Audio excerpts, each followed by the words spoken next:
Vajzën artiste do ta bësh? Jo, jam po e njëjta gjë, domethënë jam totalisht vajza Sa prindërve të mi. jon, i vasolle njerëzve këtu jon. Jo, sepse e para pse? shoh natyrën e saj që nuk më ngjan shumë në këtë pikë. Ajo vërtet është më emotive. Se ajo është bijarti, edhe ajo. Ajo është shumë emotive. Unë e shoh që ajo preket shumë shpejt. Ajo mjaftë të shohë ty të shqetësuar ose të shohë një situatë jo mirë në shkollë. Kur ndjehet, domethënë, fakti që ajo preket kaq shpejt edhe ka pas gjithmonë, mua kjo më vendos një çik që them, jo, s'dua ta lodh vajzën. Në qoftë se ndonjë gjë mund të ndryshoj, sepse prandaj ne e nisim shumë shpejt, se e nisim 14, po flas për të kënduar. Bota jashtë e nis 18. Bota jashtë lë dhe të ndërtohet, të ndrojë dhe zëri, sepse dihet. Si ke vajzat në pubertet, që bëhet ai ndryshimi i trupit, akoma dhe ke djemt që ne e dallojmë, edhe më shumë ke djemt kur fillon ai zëri fëminor kur kalon një zë që bëhet më burror. Ai është ndryshim shumë i madh dhe që ti duhet ta presësh atë proces, sepse ne kemi pas për shembull shumë fëmijë kanë kënduar si bilbila të vegjël, kur janë rritur nuk kanë pasur. Sepse ndryshimi vokalit i ka bërë që të humbi ajo me tillë vjen, po kanë kujtimin më të bukura të jetës tyre, të kuptohemi. Megjithatë do të dalim pak këtu viken. Për shembull dëgjoj, Adele ka bërë kordat operacion. Po, anullohen koncerte se nuk jam mirë me zërin. Në fakt mua më duket si do të thënë Adele është tjetër rast, nuk janë vetëm zëri, Mirela. Nuk janë si finde artistesh këto. Jo, nuk është finde, është edhe ana emocionale shumë, prandaj po të them që pra ti mund të kesh zënë emocionalisht si e gati. Si e gati për ta bërë. Sepse po flas për këtë rastin që ndodhi para ca muaj që kisha këtë kolpën e alergjisë. Ndjehesha e fortë psikologjikisht për ta çuar përpara.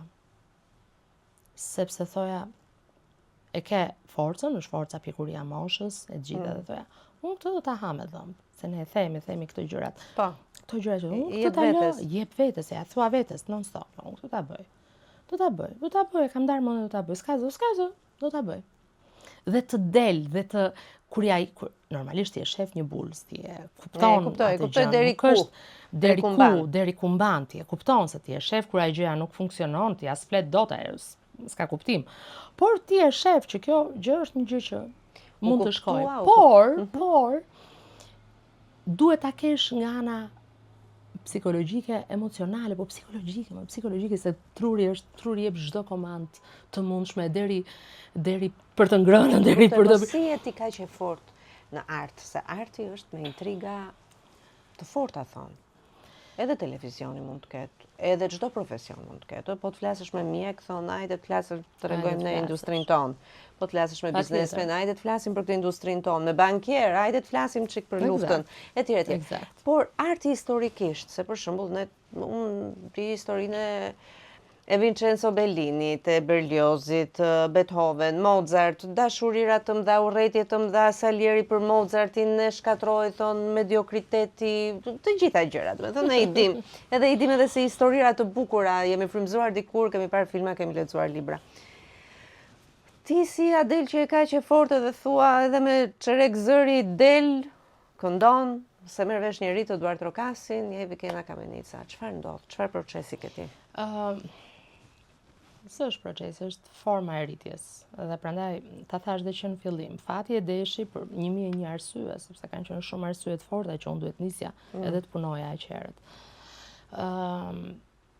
Më pas një intuit e zhvilluar shumë që në moshë të hershme. Kolegët e mi të punës, atëherë në atë kohë, kur unë bëja këtë gjë, ishin një moshë, ishin normalisht diçka më të rinj se prindrit e mi, po edhe sa prindrit e mi, si thua, ka qenë Kosta Kamberi, ka qenë Luan Zheku, Liliana Kondakçi, Mariana Kondi, sa ta punonin atëherë dhe ishin aty. Dhe ta mendosh një vajzë shumë e re që rria në kamerinot me ta, pija kafen me ta, isha fëmijë atyre. Dhe unë rritesha në atë mendësinë, mentalitetin dhe të kuptuarit të një institucioni të jetës se si zhvillohet arti.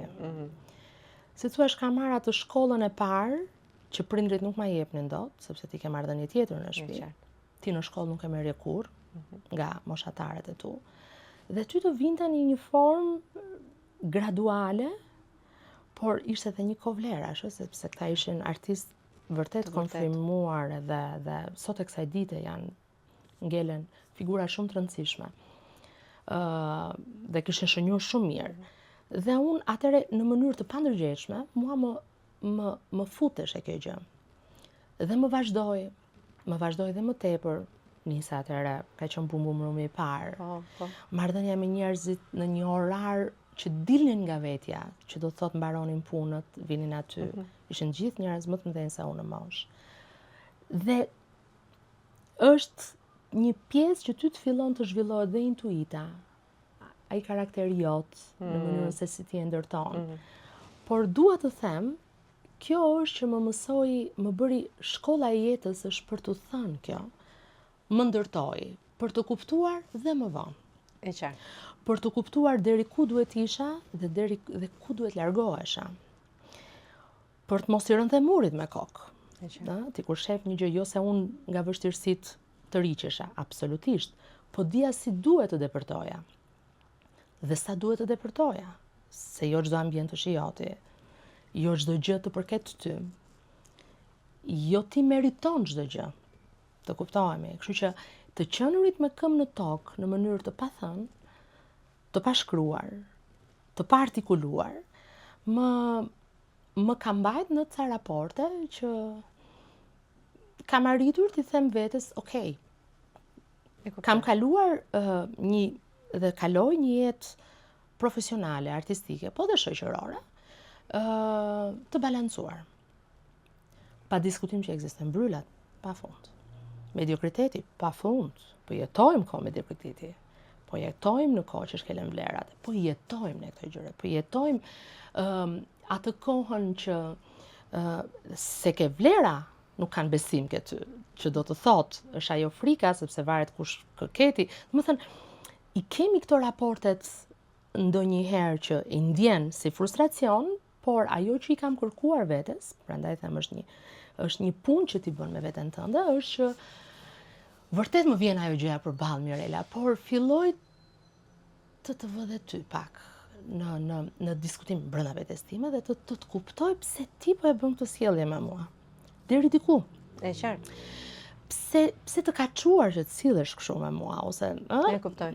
Kështu që në një farë mënyrë filloj futem tek tjetri në mënyrë edhe me temperament, unë jam tip që kam temperament dhe e marr, e diskutoj, e debatoj, ta them atë gjën, e them, okay, nëse ti e ndjen del jashtë vetes tënde për të, okay, më e bëjmë dhe kështu siç thua ti. Por kuptoj që për mua e ke gabim, unë e mendoj ndryshe, po do ta lëm kështu. Unë atë që dua të bëj me ty, do ta gjej me diku tjetër. Do të thotë që unë prapë se heq dorë edhe nga gjëja ime, por mbase nuk do jetë, por nuk kam ngul kur shoh dikë tjetër përballë ose do gjen. Kjo më ka shoqëria që kam zgjedhur të jetoj. Domethënë është po dëgjoja edhe sot, nuk e di ku më doli përpara që ti ndonjëherë bëhesh ai i vendit ku ti rritesh, i shoqërisë ku ti rrethohesh. Këtë e kam mësuar më përpara deri diku. Unë të kuptoj edhe të dëgjoj edhe se disa e qartë isha tash, po na kapi kështu si po mundoje të gjej një analizën çik sa më shumë e qartë. Sa më të thjeshtë që të jemi të gjitha gratë e suksesshme që unë me të cilat unë bisedoj dhe të cilat kanë pasur një jetë kolpo të forta, ato janë shumë suksesshme profesionet e tyre, kanë një lloj maturie të tillë. Domethënë, nëse do të kishim një klub të tillë, do të takoja diku, ju nuk do të ndani të njëjtat profesione, po keni krejtësisht një njëjtën mendësi, dhe unë e kuptoj pse të gjitha pengesave në jetë ja dilni me një lloj qetësie, sepse ka një mobilizim dhe një maturi që me sa kuptoj ju a jep talenti dhe puna. Patjetër. Do të të gjitha rastet janë të talentuar, punë dhe mos të i hysh tjetrit në hak. Pra ka dhe më të mirë. Kjo është lufta, hajde ta bëjmë. Kush e fiton, në fund i shtrëngojmë dorën.